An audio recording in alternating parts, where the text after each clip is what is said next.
일본의 쌀값이 3배나 치솟았습니다. 하지만 더 충격적인 건 그 혼란을 잠재운 건 다름 아닌 한국 쌀이었어요. 믿기 힘든 이야기처럼 들리겠지만 이것은 실제로 일어난 일입니다. 그리고 이 모든 변화의 시작에는 단 한 명의 일본인 여성이 있었죠. 제 이름은 이토 나나미입니다. 이것은 제가 어떻게 한국 쌀 한 숟가락으로 인해 인생이 바뀌었는지에 대한 이야기예요. 저는 도쿄에서 혼자 자취하는 30대 직장인입니다. 글로벌 식품 회사의 마케팅 담당자로 일하고 있죠. 바쁜 일상 속에서 집에서 밥을 해먹는 일은 점점 줄어들었어요. 편의점 삼각김밥으로 끼니를 때우는 날이 많아졌습니다. 하지만 최근 일본의 쌀값이 급등하면서 이마저도 부담스러워졌어요. 어느 날 퇴근길, 항상 들르던 슈퍼마켓에 갔습니다. 쌀 코너에 가니 선반이 텅 비어 있었어요. 쌀이 없어. 이게 말이 돼? 혼잣말이 절로 나왔죠. 매장 직원에게 물어보니 오늘도 입고되자마자 다 팔렸다고 합니다. 남은 건 수입산 쌀 한 봉지뿐이었고 가격표를 보고 놀랐어요. OKG에 4만 원? 말도 안 돼. 집으로 돌아와 저녁을 먹으며 고향에 계신 어머니께 전화를 걸었습니다. 어머니는 니가타에서 작은 논을 가지고 계시거든요. 엄마, 도쿄는 쌀 구하기가 너무 힘들어졌어. 가격도 미쳤어. 어머니의 한숨 소리가 전화기 너머로 들려왔죠. 우리도 힘들단다. 중국 쌀이 들어와서 우린 팔아도 남는 게 없어. 올해는 논농사를 포기하는 사람들도 많아졌어.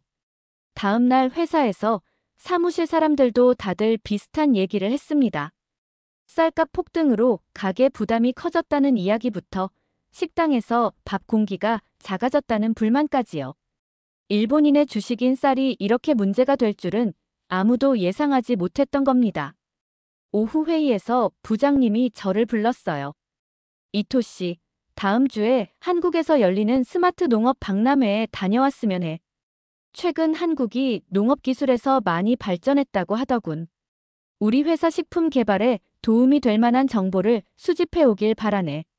저는 놀랐습니다. 한국, 농업, 두 단어가 머릿속에서 잘 연결되지 않았어요. 일본이 농업 기술을 배우러 한국에 간다고. 약간의 우월감과 함께 의구심이 들었지만, 네, 알겠습니다라고 대답했죠. 출장 준비를 하면서도 솔직히 기대는 크지 않았습니다. 한국 하면 떠오르는 건 K-팝, 화장품, 드라마였지 농업은 아니었으니까요. 게다가 우리 일본은 쌀 농사의 역사가 깊고 일본 쌀의 품질은 세계 최고라고 자부해왔어요. 무엇을 배울 수 있을까 하는 의구심이 들었습니다. 그래도 업무니까 성실하게 준비했죠. 한국 농업에 대한 자료를 찾아보고 간단한 한국어 인사말도 외웠어요. 출발 전날 고향 어머니께서 작은 패키지를 보내왔습니다. 열어보니 직접 지으신 니가타산 고시히카리 쌀이 들어있었어요. 쪽지에는 한국 사람들에게 일본 쌀의 진짜 맛을 알려주렴이라고 적혀 있었죠. 저도 모르게 미소가 지어졌습니다. 어머니의 자부심이 느껴졌거든요. 가방에 쌀을 챙기면서 생각했어요. 이 기회에 한국 사람들에게 일본 쌀의 우수성을 좀 알려줘야겠다. 인천공항에 도착한 건 저녁이었습니다. 호텔에 체크인하고 간단히 저녁을 먹은 뒤 바로 잠들었어요. 시차 적응도 있고 다음 날부터 빡빡한 일정이 기다리고 있었으니까요. 아침에 일어나 호텔 레스토랑으로 내려갔습니다. 뷔페식 조식이 준비되어 있었어요. 다양한 메뉴가 있었지만 역시 제 눈길을 끈 건 쌀밥이었죠. 한국 쌀이 어떤 맛일까? 호기심에 밥을 한 공기 담았습니다. 특별해 보이진 않았어요. 그저 흰 쌀밥. 우리 일본에서 매일 먹는 것과 똑같아 보였죠. 첫 숟가락을 입에 넣는 순간 저는 놀라움을 감출 수 없었습니다. 이 밥. 진짜 맛있어. 이게 한국 쌀이라고. 향긋한 쌀 향기와 함께 탱글탱글한 식감, 그리고 입안에서 퍼지는 적당한 단맛이 느껴졌어요. 일본 쌀과는 분명 달랐지만 결코 뒤떨어지지 않는 어쩌면 더 맛있다고까지 느껴졌습니다. 호텔 직원에게 물어봤어요. 이 쌀은 특별한 종류인가요? 정말 맛있네요. 직원은 웃으며 대답했죠. 특별한 건 아니에요. 그냥 국산 쌀입니다. 요즘은 AI로 재배한 쌀이라서 품질이 좋아요. AI로 재배한다는 말에 더 궁금해졌습니다. AI로 쌀을 재배한다고요? 직원은 네, 요즘 한국 농업에서는 AI가 많이 활용되고 있어요. 오늘 가실 박람회에서 자세히 보실 수 있을 거예요 라고 말했죠. 호텔 방으로 돌아와 짐을 정리하면서 혼란스러웠습니다. 평생 일본 쌀이 세계 최고라고 믿어왔는데 방금 먹은 한국 쌀은 정말 맛있었으니까요. 고향 어머니께 가져온 쌀 패키지를 바라보며 생각했어요. 이걸 누구에게 자랑하러 온 거지? 약간의 충격과 함께 오늘 박람회에 대한 기대가 커졌습니다. 택시를 타고 박람회장으로 향하는 길, 창밖으로 서울의 모습이 펼쳐졌어요. 고층 빌딩들 사이로 현대적인 도시 경관이 눈에 들어왔죠. 솔직히 도쿄와 크게 다르지 않았습니다. 오히려 어떤 면에서는 더 정돈되고 세련된 느낌마저 들었어요. 한국은 생각보다 많이 발전했구나라는 생각이 들었습니다. 박람회장에 도착하자 입구에는 미래농업, 스마트 농업이라는 큰 현수막이 걸려 있었어요. 입장하기 전 저는 잠시 멈춰서서 생각했습니다. 정말 여기서 배울 게 있을까? 하지만 아침에 먹은 그 밥의 맛이 자꾸 떠올랐어요. 그 맛의 비밀을 알고 싶다는 호기심이 커졌죠. 박람회장은 예상보다 훨씬 컸습니다. 여러 국가의 기업들이 참가해 있었지만 역시 주최국인 한국 기업들의 전시가 가장 눈에 띄었어요. 특히 스마트라이스 팜 구역으로 향했죠. 그곳에는 벼농사의 미래라고 할 수 있는 다양한 기술들이 전시되어 있었습니다. 가장 먼저 눈에 들어온 건 드론이었어요. 농약 살포용 드론부터 생육 상태를 모니터링하는 특수 카메라가 장착된 드론까지 다양했습니다. 전시 담당자는 자랑스럽게 설명했어요. 이 드론들은 논의 상태를 실시간으로 분석해 데이터를 수집합니다. 물이 부족한 구역, 병충해가 발생한 지역을 정확히 파악해 필요한 곳에만 처리할 수 있어요. 다음으로 본 건 스마트 센서 시스템이었죠. 논에 설치된 작은 기기들이 토양의 습도, 온도, 영양 상태를 측정해 클라우드로 전송한다고 합니다. 이 데이터를 기반으로 AI가 최적의 물 공급 시기와 양을 결정합니다. 또한 수확 시기도 정확히 예측하죠. 잠시만요. 벼가 자라면 AI가 자동으로 수확 시기를 계산한다고요? 제가 놀라서 물었습니다. 담당자는 웃으며 고개를 끄덕였어요. 네, 그렇습니다. 각 품종별 최적의 수확 시점을 AI가 계산해 알려줘요. 덕분에 수확량은 30% 증가했고 품질도 균일하게 유지할 수 있게 되었습니다. 다른 부스에서는 자동 모내기 로봇이 시연되고 있었어요. 사람의 손을 전혀 필요로 하지 않는 완전 자동화된 시스템이었죠. 인건비가 40% 절감되고 작업 시간도 3분의 1로 줄었습니다. 설명을 들으며 고향의 논을 떠올렸어요. 우리는 아직도 많은 부분을 사람 손으로 하고 있었고 기계화도 겨우 시작 단계였습니다. 박람회를 돌아다니며 노트에 열심히 정보를 적었어요. 그런데 점점 노트보다는 제 마음속에 충격이 쌓여갔습니다. 일본이 농업 강국이라고 자부해왔는데 적어도 기술적인 면에서는 한국이 몇 년은 앞서 있다는 느낌이 들었어요. 어떻게 이런 차이가 생긴 걸까요? 한 세미나에 참석했는데 한국 농림부 관계자가 발표하고 있었습니다. 한국은 농업 인구 감소와 고령화라는 위기를 스마트 농업으로 극복하고 있습니다. 젊은 농부들이 기술을 활용해 더 효율적으로, 더 과학적으로 농사를 짓고 있죠.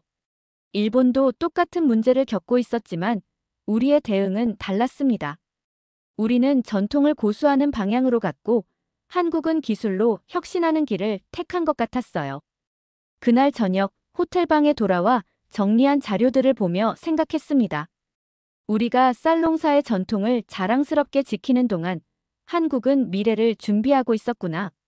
창밖 서울의 야경을 바라보며 아침에 먹었던 그 맛있는 밥을 다시 한번 떠올렸어요. 그 맛의 비밀은 AI와 첨단 기술에 있었던 겁니다. 이틀째 되는 날, 오전 일정을 마친 후 점심 식사를 하고 있었습니다. 옆 테이블에 앉은 한국인 참가자와 우연히 대화를 나누게 되었어요. 제가 일본에서 왔다고 하자 그분은 친절하게 한국 쌀에 대해 더 알고 싶으면 대형마트에 가보라고 조언해 주셨죠. 실제 소비자들이 어떤 쌀을 사는지 보면 더 이해가 될 겁니다. 오후에 시간이 나서 근처 대형마트를 방문했습니다. 쌀 코너로 향하자 넓은 공간에 다양한 종류의 쌀이 진열되어 있었어요. 크기, 품종, 재배 지역별로 구분되어 있었고 가격대도 다양했습니다. 그런데 가장 놀라웠던 건 가격이었어요. 10kg 쌀 가격이 일본의 절반 정도였습니다. 이게 말이 돼? 저도 모르게 목소리가 나왔어요. 옆에 있던 직원이 다가와 물었습니다. 도움이 필요하세요? 저는 쌀 가격에 대해 물었고 직원은 네, 최근 몇 년간 스마트팜 기술 덕분에 생산성이 높아져서 가격이 안정적으로 유지되고 있어요 라고 설명해 주었어요. 그 자리에서 바로 어머니께 전화를 걸었습니다. 엄마, 여기 쌀 진짜 싸고 맛있어. 진짜야. 어머니는 의아해 하셨어요. 한국 쌀이? 정말이니? 저는 계속해서 말했죠. 응. 그리고 어제 박람회에서 본 기술들. 엄마, 우리도 그런 걸 도입해야 할 것 같아. 그래야 우리 농업이 살 수 있을 거야. 다시 쌀 코너로 돌아와 여러 제품을 살펴봤습니다. 흥미로웠던 건 각 쌀 포장지에 있는 QR코드였어요. 스마트폰으로 스캔해보니 그 쌀의 재배 농장 정보부터 품질 검사 내역, 유통 과정까지 모든 정보가 나왔습니다. 심지어 그 농장의 실시간 날씨 정보와 재배 환경까지 확인할 수 있었어요. 이건 진짜 미래형 농업이야. 감탄이 절로 나왔습니다. 소비자가 먹는 쌀이 어디서 어떻게 자랐는지 모든 것을 투명하게 볼 수 있다니요. 일본에서는 상상하기 어려운 시스템이었습니다. 마트에서 나와 다시 박람회장으로 향하는 길, 스마트폰으로 한국 쌀 수출 현황을 검색해봤어요. 놀랍게도 한국은 최근 몇 년간 쌀 수출이 증가하고 있었고 특히 동남아시아와 중동 지역으로의 프리미엄 쌀 수출이 늘고 있었죠. 일본은 전통적으로 쌀 수출국이 아니었고 오히려 수입 제한을 통해 자국 쌀을 보호하는 정책을 펼쳐왔습니다. 박람회장에 도착해 남은 부스들을 더 진지한 자세로 둘러봤어요. 이제는 단순한 호기심이 아니라 우리 일본 농업의 미래를 위해 배워야 한다는 책임감이 느껴졌습니다. 특히 쌀 품종 연구 부스에서는 기후변화에 대응하는 새로운 품종 개발에 대한 설명을 주의 깊게 들었어요. 일본도 기후변화로 인한 농업 환경 변화를 겪고 있었으니까요. 그날 저녁 호텔 로비에서 우연히 한국농업연구소 연구원을 만났습니다. 저의 관심사를 얘기하자 그분은 기꺼이 시간을 내주셨고 한국 농업의 디지털 전환에 대해 자세히 설명해 주셨어요. 한국은 농지가 제한적이라 생산성을 높이는 것이 필수였어요. 그래서 정부와 기업, 농민이 협력해 스마트 농업을 발전시켜왔죠.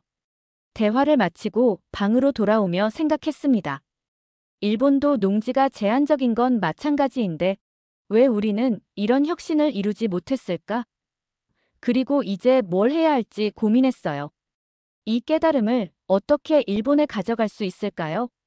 셋째 날, 박람회 주최 측에서 마련한 스마트팜 현장 견학 프로그램에 참여했습니다.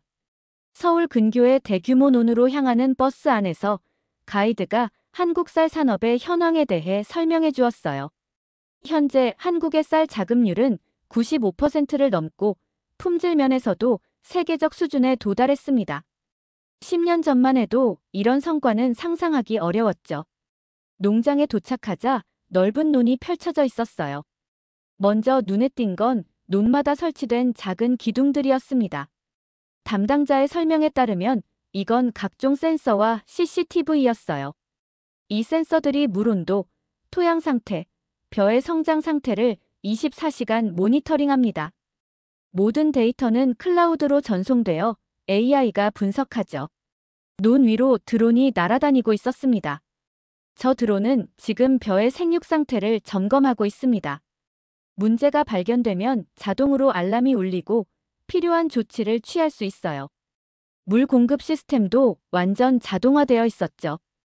필요한 시점에 필요한 양만큼 정확하게 물을 공급한다고 합니다.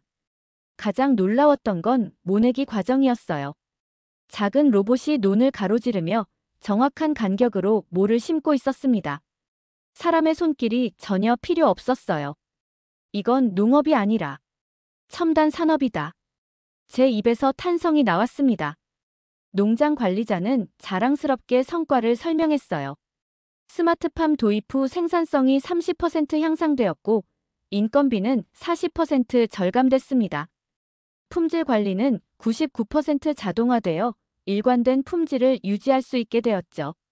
이 모든 게 가능한 이유는 바로 데이터 때문이었습니다. 수십 년간의 농사 데이터가 AI 학습에 활용되었고 그 결과 최적의 농법이 개발된 것이었어요. 견학을 마치고 돌아오는 버스 안에서 저는 깊은 생각에 잠겼습니다. 우리 일본은 왜 이런 걸 못하지? 분명 일본도 기술력은 뛰어나요.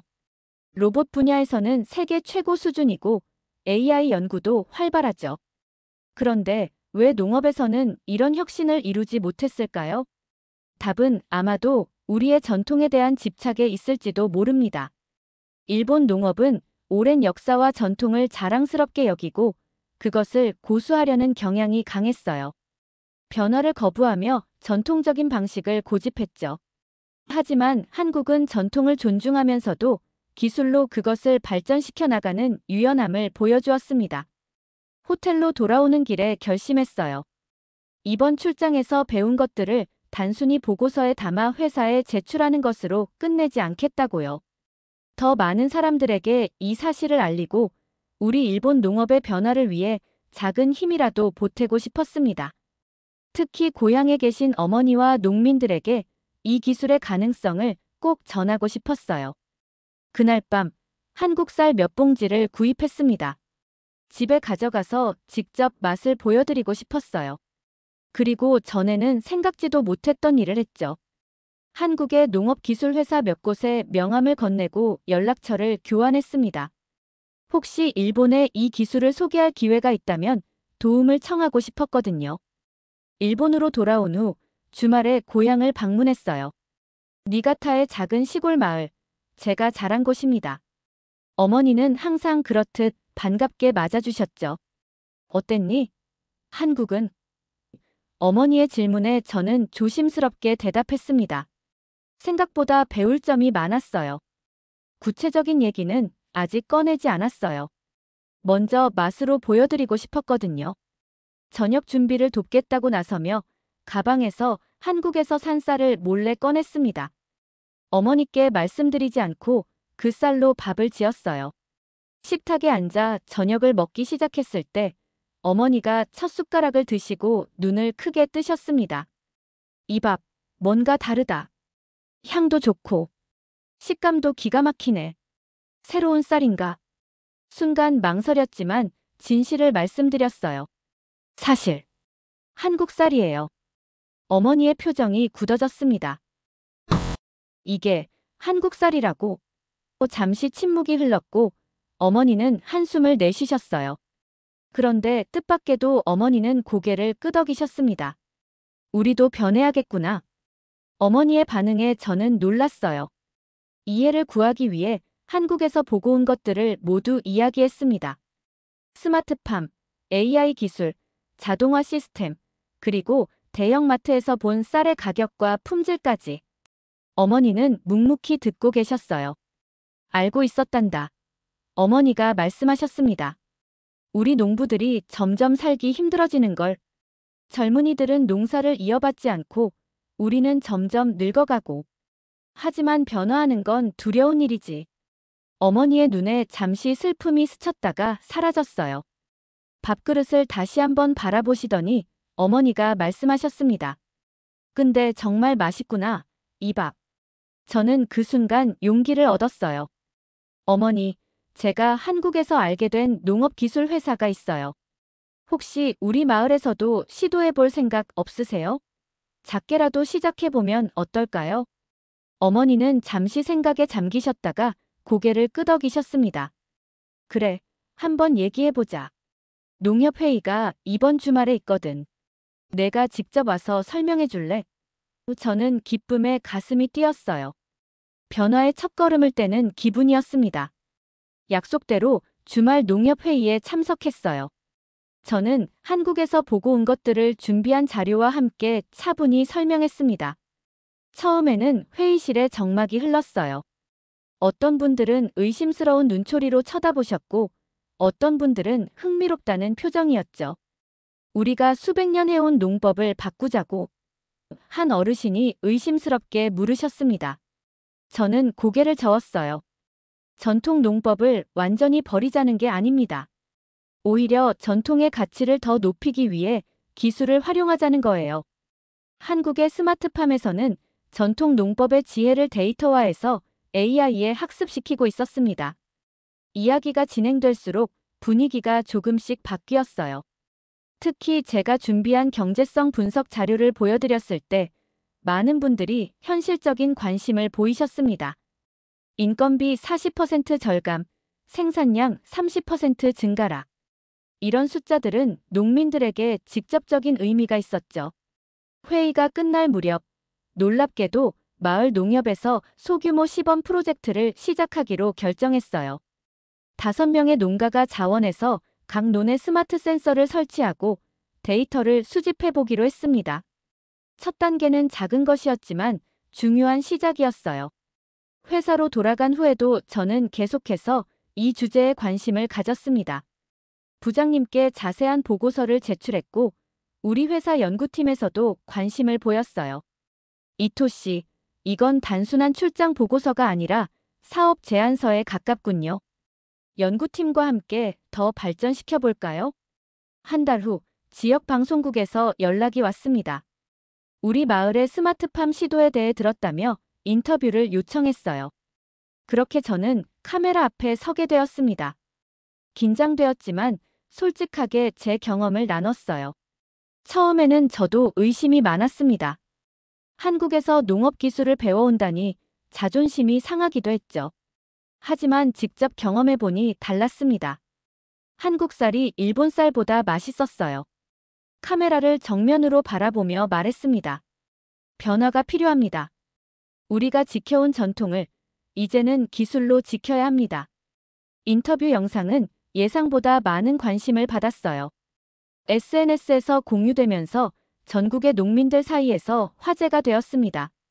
찬성과 반대 의견이 분분했지만 적어도 대화가 시작되었다는 점이 중요했어요. 어떤 분들은 제게 직접 연락해 오셨습니다. 우리 지역에서도 시도해보고 싶은데 어떻게 시작해야 할까요? 저는 한국 농업기술 회사들과 연결해드리고 제가 알게 된 정보를 모두 공유했어요. 작은 움직임이 조금씩 확산되기 시작했습니다. 우리 회사에서도 변화가 있었어요. 식품연구팀에서 AI 기반 농산물 품질 관리 시스템 개발 프로젝트를 시작했습니다. 저도 그 팀에 합류하게 되었어요. 농업과 식품, 기술을 연결하는 일은 제게 새로운 열정을 불러일으켰습니다. 그로부터 6개월 후 고향 마을에 다시 방문했어요. 어머니의 논에는 첫 스마트 센서가 설치되어 있었습니다. 어머니는 태블릿으로 데이터를 확인하는 법을 배우셨고 간단한 앱으로 물 공급 시스템을 조절할 수 있게 되셨어요. 처음엔 어려웠지만 이제는 좀 익숙해졌어. 어머니가 웃으며 말씀하셨습니다. 실제로 일이 줄어들었단다. 그리고 무엇보다 재미있어. 어머니의 눈빛에서 오랜만에 활기를 볼 수 있었어요. 새로운 것을 배우는 즐거움. 그것이 어머니께 활력을 불어넣은 것 같았습니다. 마을의 다른 농가들도 조금씩 변화하고 있었어요. 처음 시작한 5가구는 이제 데이터를 공유하고 서로의 경험을 나누며 협력하고 있었습니다. 다른 농가들도 하나둘 관심을 보이기 시작했고 젊은이들 중에는 이런 변화를 보고 농업에 관심을 갖게 된 경우도 있었어요. 물론 아직 갈 길이 멉니다. 한국처럼 완전 자동화된 스마트팜까지는 아직 먼 미래의 일일지도 몰라요. 하지만 그 시작은 아주 작았다는 걸 잊지 않으려고 해요. 그냥 밥 한 숟가락에서 시작된 변화였으니까요. 최근에는 우리 마을 쌀의 품질이 눈에 띄게 좋아졌다는 평가를 받고 있습니다. 생산량도 늘었고 가격 경쟁력도 조금씩 생기고 있어요. 어떤 농가에서는 소규모로 쌀 수출을 시도하기도 했습니다. 작은 성공이지만 큰 희망을 주는 변화입니다. 회사에서는 제가 농업 기술 분야의 전문가로 인정받기 시작했어요. 새로운 프로젝트를 맡게 되었고 한국과 일본 기업 간의 협력 사업에도 참여하게 되었습니다. 두 나라의 장점을 결합한 새로운 농업 모델을 만들어가는 일이죠. 저는 종종 카메라 앞에 서서 이 변화의 이야기를 전합니다. 한국 쌀은 그냥 밥이 아니었어요. 그건 저를 바꿨고, 엄마를 바꿨고, 아마 일본의 농업을 바꾸게 될지도 모르죠. 얼마 전 한 강연에서 학생들에게 이런 질문을 받았어요. 이토 씨는 어떻게 이런 큰 변화를 만들어낼 수 있었나요? 저는 잠시 생각하다가 미소 지으며 대답했습니다.